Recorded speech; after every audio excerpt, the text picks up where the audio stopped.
کیونکہ گل خان کو یہ تو معلوم ہو چکا ہے کہ بیسٹ کا کوئی آدمی ترکی میں سب بھی موجود ہے، اس وقت میں موجود ہے۔ اگر حالات خراب ہوئے تو ہم یہاں دوسرے ملک جانا ہوگا، سمجھے تم؟ بیسٹ کی بات پر روہیل اس بات میں سر ہلاتا کچھ سوچنے میں مصروف ہو گیا، جبکہ بیسٹ یہ تو جانتا تھا کہ کوئی بھی لڑکی یوں اچانک کسی پر بھروسہ نہیں کرے گی۔ میرے پاس ایک پلان ہے جس سے تم اس پر پورا یقین ہو جائے گا، مگر تمہیں اس کے لیے تھوڑی اذیت برداشت کرنی پڑے گی۔ میں ہر طرح کی اذیت برداشت کرنے کے لیے پوری طرح سے تیار ہوں بیسٹ۔ گڈ۔ روہیل کی اس بہادری پر بیسٹ نے سے مسکرا کر جواب دیا۔ وہ واقعی میں بہت زیادہ بہادر تھا، آخر وہ بیسٹ کا سب سے قریبی شاگرد تھا تو کیوں نہ ہوتا۔ آپ کب سے مجھے بار بار کال کیے جا رہے ہیں، مگر میں آپ کو کتنی بار بتاؤں کہ مجھے آپ سے کوئی بات نہیں کرنی۔ ماہی بار بار اس کی کال ڈسکنیکٹ کر رہی تھی، مگر آخر میں مجبور ہو کر اٹینڈ کرنی پڑی۔ ماہی، مجھے آپ سے بہت امپورٹنٹ بات کرنی ہے، پلیز آپ منع مت کریں ورنہ میں بہت ہرٹ ہو جاؤں گا۔ ماہی کو اس کی آواز تو واقعی بہت دلچسپ لگی تھی، مگر جو بھی تھا وہ کیسے اس انجان شخص سے بات کرنے اور ملنے کے لیے راضی ہو جاتی۔ اوکے، کہیں کیا بات ہے؟ میں آپ کو کال پر نہیں بتا سکتا، کیا آپ مجھ سے کہیں باہر مل سکتی ہیں؟ ماہی پہلے کچھ دیر سوچنے لگی، پھر نہیں میں جواب دے کر کال کاٹ دی۔ تبھی اس کے پاس میسج آیا۔ ماہی، میں آپ کو ابھی سے نہیں پہلے سے جانتا ہوں، مگر کبھی آپ سے بات کرنے کی کوشش نہیں کی، مگر اب میں مزید آپ سے دور نہیں رہ سکتا، پلیز میرے جذباتوں کو سمجھنے کی کوشش کریں۔ ماہی کو اب اس پر ترس آ رہا تھا، اس لیے ویٹ کا میسج کر کے وہ سامنے والے کمرے کی طرف چلی گئی جو عریشہ کا تھا۔ عجیب یار، مطلب لگ ہی نہیں رہا کسی انسان کا دیا ہوا نشان ہے، یہ تو ایسے لگ رہا ہے جیسے کسی زہریلے کیڑے نے کاٹا ہو۔ عریشہ اب تک ہی اس ٹاپک پر رکی ہوئی تھی اور بار بار اپنے گلے پر اس نشان کو دیکھی جا رہی تھی۔ وہ جو بھی تھا، اس نے یہ تو بالکل صحیح کہا تھا کہ یہ نشان مجھے بار بار اس کی یاد دلاتا رہے گا۔ ویسے باڈی سے تو ہینڈسم دکھ رہا تھا اور پرفیوم تو بڑا مہنگا والا لگا رکھا تھا اس انونیمس بوائے نے۔ ایسا تو نہیں مجھے امپریس کرنے کے لیے کسی سے مانگ کر لایا ہو؟ ابھی وہ انہی باتوں میں الجھی ہوئی تھی جب ماہی کو اس کے کمرے میں آئی تھی، ایک دم اس کی زبان کو بریک لگ گئی۔ آرو، تم فری ہو؟ مجھے بہت امپورٹنٹ بات کرنی ہے، پلیز کہو کیا ہوا ہے ماہی؟ میں نے تمہیں آئیڈیا دے دیا کہ اپنی بیٹی کو بھی اپنے ساتھ لے آؤ، یہاں میرے پاس رہے گی تو بالکل محفوظ رہے گی۔ ڈان نے شراب کا گلاس لبوں سے لگتے ہوئے کہا۔ مگر یہ کیسے ممکن ہے ڈان؟ وہ کوئی چھوٹی بچی نہیں ہے، سمجھدار ہے۔ اگر اسے پتا چلا کہ اس کا باپ کتنا حرامی ہے تو وہ اپنے باپ کو چھوڑ تو نہیں دے گی نا، اور ویسے بھی تم اسے جہاں جائز رشتے سے لے کر آ سکتے ہو۔ ڈان اپنی بات پر آیا۔ اس کے سوالیہ نظروں سے اسے دیکھنے لگا۔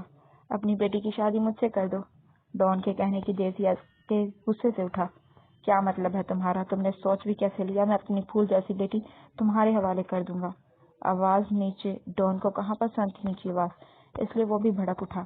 اگر تمہیں لگتا ہے کہ تم میری سپورٹ کے بنا اپنی بیٹی کو پروٹیکٹ کر سکتے ہو تو پھر اٹھو اور دفع ہو جاؤ یہاں سے، اور جا کے اپنی بیٹی کو کسی محفوظ مقام پر سیو کرو۔ مگر یاد رکھنا ہے کہ تم میرے سامنے کچھ بھی نہیں ہو۔ اگر میں چاہوں تو ایک دن کے اندر اندر تمہاری بیٹی کو پتال سے بھی ڈھونڈ کر نکال سکتا ہوں، سمجھے تم؟ ڈان کے الفاظ ایس کے کو تیر کی طرح محسوس ہو رہے تھے، مگر وہ کرتا بھی کیا؟ وہ ڈان کی طاقت سے واقف تھا۔ میں نے اپنے بتائے گئے پلان پر عمل کرنا شروع کر دیا ہے۔ بیسٹ یقیناً پاکستان جائے گا اور اسی دوران ہم اس کی تمام جگہیں جو ہمیں پتہ ہے سب جلا ڈالیں گے۔ وہ ذہنی الفاظ استعمال کر رہا تھا، جبکہ ایس کے سمجھ چکا تھا کہ کیا ہونے والا ہے۔ روہیل یوکے کے لیے نکلنے والا تھا، اس لیے اس کو آج ہر حال میں ماہی کو راضی کرنا تھا، جبکہ دوسری طرف ماہی عریشہ کو ساری سچائی بتا چکی تھی جو اب کچھ دیر تک اس کے ساتھ ہوا، مگر عریشہ نے ماہی کو اب تک کچھ بھی نہیں بتایا، جبکہ وہ اس کشمکش میں تھی۔ اس رات جو شخص اس کے کمرے میں آیا تھا، کہیں وہ پلین والا شخص تو نہیں؟ کیا وہ اسے اور ماہی دونوں کو تنگ کر رہا تھا؟ عریشہ کہاں کھو گئی؟ ماہی کی آواز پر عریشہ چونکی۔ نہیں، کچھ نہیں، میرا مطلب تم اس شخص سے ملو، اسے جانو، آخر کون ہے وہ؟ کیا تم نے اسے بنا ماسک کے نہیں دیکھا؟ اگر وہ تمہیں ملنے بلا رہا ہے تو اس کا یہ مطلب کہ تھوڑی کہ وہ اب تمہیں چہرہ بھی چھپا پھرے گا۔ عریشہ کو اب اس گھٹیا شخص پر غصہ آ رہا تھا کہ وہ بدتمیز ایک ہی ہوٹل میں دو لڑکیوں پر لائن مار رہا تھا۔ ٹھیک ہے، میں اسے میسج کرتی ہوں، ماہی نے یہ کہا اور اس انون نمبر پر میسج کرنے لگی۔ روہیل جو یوکے جانے کی تیاری کر رہا تھا ماہی کا میسج دیکھ کر مسکرایا۔ اوکے، پھر میں آج شام کو لوکیشن سینڈ کرتا ہوں۔ ماہی کا اس سے یوں ملنے پر رضامند ہونا روہیل کو اپنی آدھی کامیابی نظر آ رہی تھی۔ عریشہ کو کہہ رہا ہے وہ آج شام ہی ملے گا، ماہی نے میسج پڑھتے ہوئے کہا، جس پر عریشہ کا دل کر رہا تھا مباحث سے موبائل چھین کر اس بدتمیز انسان کو کھری کھری باتیں سنائے، مگر وہ کچھ بتا بھی نہیں سکتی تھی۔ اوکے عریشہ، تم آرام کرو، میں اپنے روم میں جا رہی ہوں۔ ماہی مسکراتے ہوئے وہاں سے چلی گئی، جبکہ عریشہ نے اس کے جاتے ہی کمرہ لاک کیا اور وہاں موجود تمام چیزیں بکھیرنے میں 5 منٹ کے اندر ہی اس نے اپنے پورے کمرے کا نقشہ بدل ڈالا۔ کہہ رہا تھا میں جنونیت ہوں، اس کی عاشقی ہوں، ملکیت ہوں، اور تم ہارون سے نہ ملنا ہوں، جھوٹا کہیں کا۔ آپ دیکھو بچوں میں کرتی کیا ہوں۔